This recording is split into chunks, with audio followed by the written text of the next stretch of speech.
The phone rang again. Ethan ignored it. Rain pounded his BMW windshield mercilessly. He was already 20 minutes late. Milo will be the last kid again, he muttered, guilt twisting his stomach. At 35, running Caldwell Construction consumed his days. Being a single father consumed his heart.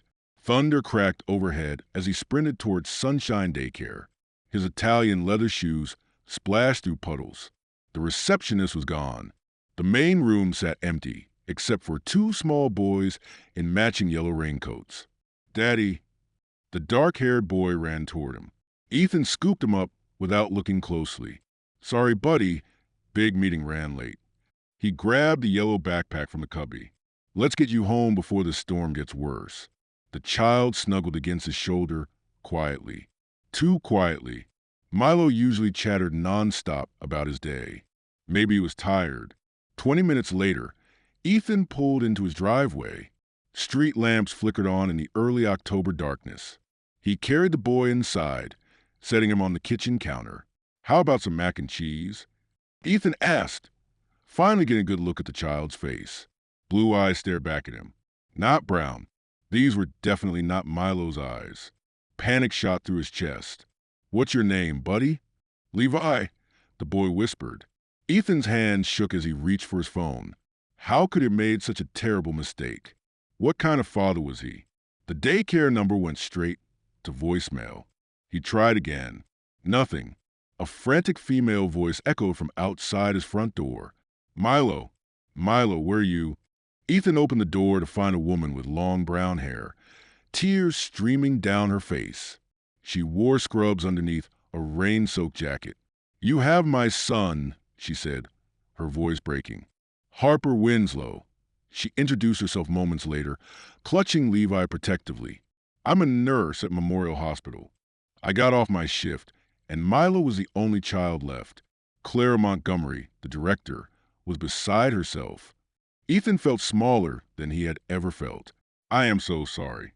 The meeting ran late and I was rushing in." "You took the wrong child." Harper's voice cracked. "Do you understand how terrified I was?" In his living room, the boy sat on opposite ends of his leather sofa. They had been quietly observing the adults with the wisdom that only 4-year-olds possessed. "Are you Milo's daddy?" Levi asked Ethan. "Yes, buddy. And you must miss your mommy." Levi nodded solemnly. "She cries sometimes at night. I think she misses my daddy in heaven." The words hung heavy in the air. Harper's face softened slightly as she looked at Ethan with new understanding. "My wife died 3 years ago," Ethan said quietly. "Cancer. I know how hard it is." Harper's anger slowly melted into something else. Exhaustion, recognition, the shared burden that only single parents truly understood. "Clara said you work a lot," Harper said, her tone gentler now. "Too much," Ethan admitted. "I keep thinking if I build a company big enough, Milo will be proud of me someday. But all I'm really doing is missing his childhood." The next morning, Ethan found himself knocking on Harper's townhouse door. He carried a box of blueberry muffins and 2 cups of coffee. "Peace offering," he said when she answered. Through the window, he could see both boys playing with building blocks on her living room floor. They looked like they had been friends forever.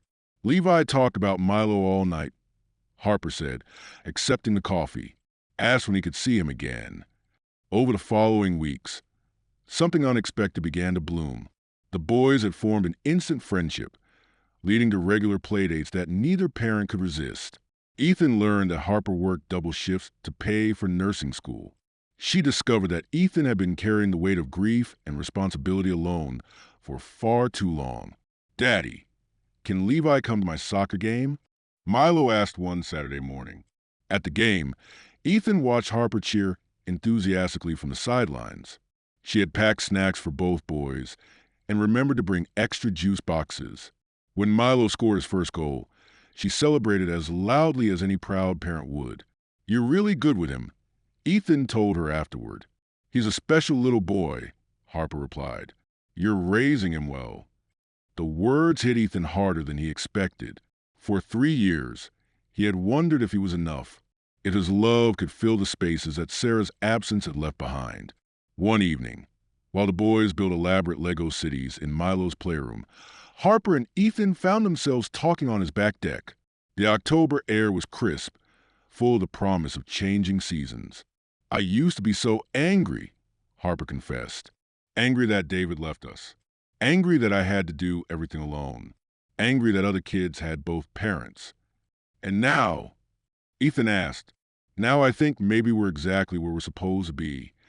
Inside, childish laughter echoed through the house. Two little boys who had found each other by accident were building something beautiful together, just like their parents. 6 months later, on a sunny April morning, Ethan walked into Sunshine Daycare with confidence. He was 15 minutes early. He had cleared his afternoon schedule, and he was not alone. Harper stood beside him, her hand warm in his. Behind them, both boys raced toward their classroom, backpacks bouncing, already planning their after-school adventures. "Same time tomorrow?" Harper asked with a smile. "Would not miss it," Ethan replied. "Sometimes the most beautiful gifts come wrapped in the most unexpected packages. Sometimes a mistake becomes a foundation for something extraordinary. And sometimes love finds a way to heal hearts that thought they might never be whole again." The rain had stopped, the sun was shining, and two families had become one.